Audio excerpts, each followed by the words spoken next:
क्या सोचा है कभी कि जिस ट्रेडिशनल सिलिकॉन पर हमारी पूरी दुनिया चल रही है, क्या उसका दौर अब हमेशा के लिए खत्म हो चुका है? आज एक ऐसी दुनिया में कदम रखने का वक्त आ गया है जहां फिजिक्स की पुरानी सीमाएं टूट रही हैं और नई टेक्नोलॉजी एक्सट्रीम लिमिट्स को पुश कर रही है। आज का ये विश्लेषण सच में होश उड़ा देने वाला है। तो इस आधुनिक फिजिक्स मास्टर क्लास में सभी का बहुत बहुत स्वागत है। आज के इस कमाल के एक्सप्लेनर में इलेक्ट्रॉनिक्स और सेमीकंडक्टर्स को बिल्कुल रूट लेवल से लेकर एडवांस लेवल तक डिकोड किया जाएगा। क्लास 11, 12, बीपीएससी, टीआरई और पीजीटी फिजिक्स के सभी सीरियस कैंडिडेट्स का ध्यान एकदम यहाँ होना चाहिए। ये कोई आम लेक्चर नहीं है, बल्कि कॉन्सेप्ट्स को हमेशा के लिए दिमाग में छाप देने का एक जरिया है।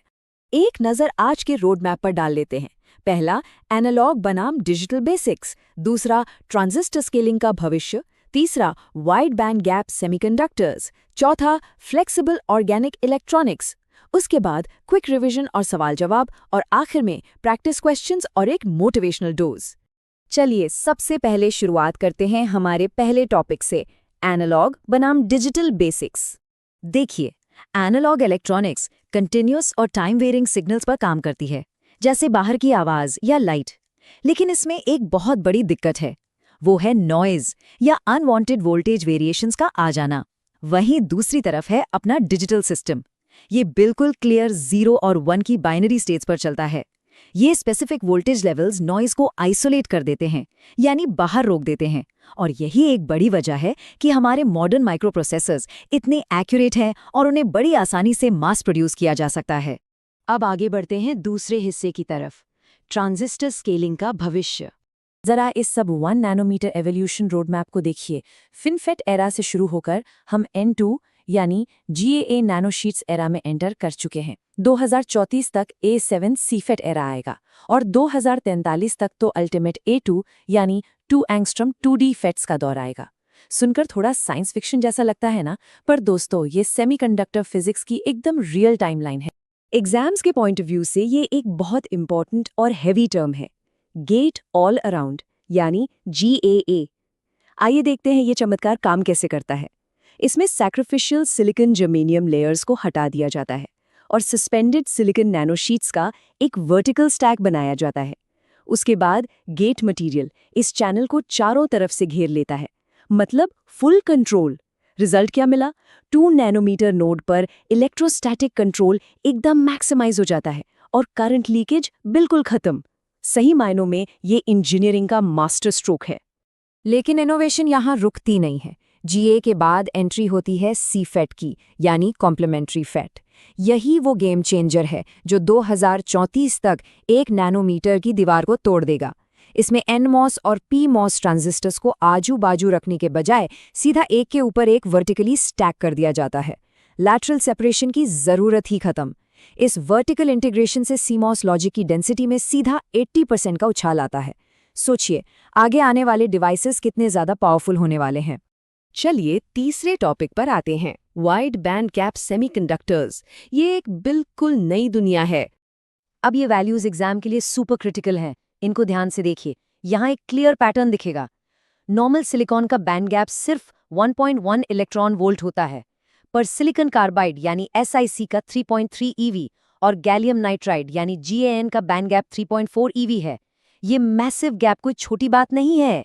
ये wider band gap in materials को एक्सट्रीम इलेक्ट्रिक फील्ड्स और 300 डिग्री सेल्सियस तक के हाई टेम्परेचर को बिना ब्रेकडाउन की झेलने की ताकत देता है। और इनके इंडस्ट्रियल एप्लीकेशंस तो एकदम क्लियर होने चाहिए। सिलिकॉन कार्बाइड हाई वोल्टेज और एक्सट्रीम हीट झेलने में बेस्ट है, जैसे इलेक्ट्रिक व्हीकल्स के ट्रैक्शन इन्वर्टर्स या बड़े बड़े सोलर फार्म्स में। वहीं दूसरी तरफ गैलियम नाइट्राइड तो हाई फ्रीक्वेंसी का बॉस है। ये मेगाहर्ट्ज रेंज में काम करता है, 5G RF एम्पलीफायर्स में यूज होता है और सबसे बड़ी बात, इसमें 0 रिवर्स रिकवरी लॉस होता है। इसी GaN की वजह से आज इंडक्टर्स जैसे पैसिव कंपोनेंट्स का साइज और भी छोटा हो पाया है। अब बढ़ते हैं हमारे अगले और चौथे हिस्से पर, फ्लेक्सिबल ऑर्गेनिक इलेक्ट्रॉनिक्स। देखिए, ट्रेडिशनल इलेक्ट्रॉनिक्स हमेशा एकदम सख्त यानी रिजिड होती हैं, पर ये जो ऑर्गेनिक सेमीकंडक्टर्स हैं ना, ये लाइटवेट और फ्लेक्सिबल होते हैं। इनमें PDOT, PSS जैसे कार्बन बेस्ड पॉलीमर्स का इस्तेमाल होता है, जिसमें डीलोकलाइज्ड पाई इलेक्ट्रॉन सिस्टम्स काम करते हैं। और सबसे कमाल की बात पता है क्या है? इन्हें लो टेम्परेचर्स पर नॉर्मल इंकजेट प्रिंटर्स की तरह ही प्रिंट किया जा सकता है। आपके स्मार्टफोन्स की ओलेड स्क्रीन्स या फ्लेक्सिबल सोलर सेल्स इसी कमाल की टेक्नोलॉजी से बनते हैं। और अब आती है सबसे माइंड ब्लोइंग चीज, OECT यानी ऑर्गेनिक इलेक्ट्रोकेमिकल ट्रांजिस्टर। इसमें कंडक्टिविटी को एक जेल इलेक्ट्रोलाइट से आयन इंजेक्शन के जरिए डायनामिकली चेंज किया जाता है। ये बिल्कुल हमारे दिमाग के बायोलॉजिकल सिनेप्सिस की तरह काम करता है। इसे न्यूरोमॉर्फिक कंप्यूटिंग कहते हैं। सोचिए, आने वाले टाइम में 10,000 ट्रांजिस्टर्स पर स्क्वायर सेंटीमीटर वाले ये छोटे छोटे पैचेस इंसानी शरीर पर लगाए जा सकेंगे, एकदम एक इंस्टेंटेनियस वेयरेबल डॉक्टर की तरह। ठीक है, अब वक्त है दिमाग की थोड़ी कसरत करने का। Section 5, quick revision and Q&A। पूरा फोकस यहाँ रखिए।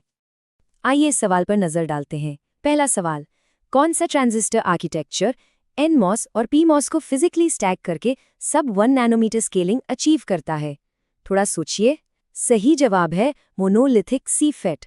ध्यान रखना है, जहां वर्टिकल स्टैकिंग की बात आए वहां जवाब CFET ही होगा। आगे बढ़ते हैं। दूसरा सवाल सीधा नंबर्स पर है। गैलियम नाइट्राइड यानी GaN का band gap energy normal silicon के मुकाबले कितना होता है? याद कीजिए पुरानी वैल्यूज। सिलिकॉन का 1.1 EV था और GaN का एग्जैक्ट 3.4 EV।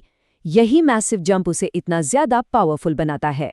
अब तीसरा सवाल देखते हैं, न्यूरोमॉर्फिक कंप्यूटिंग से जुड़ा हुआ। कौन सा ऑर्गेनिक कंपोनेंट जेल इलेक्ट्रोलाइट का यूज करके ह्यूमन ब्रेन सिनेप्सिस की नकल करता है? बिल्कुल सही सोचा, OECT यानी ऑर्गेनिक इलेक्ट्रोकेमिकल ट्रांजिस्टर। अगर तीनों जवाब सही थे तो मानना पड़ेगा, तैयारी एकदम सॉलिड ट्रैक पर है। अब आते हैं अपने आखिरी पड़ाव पर, section 6, practice questions and motivation.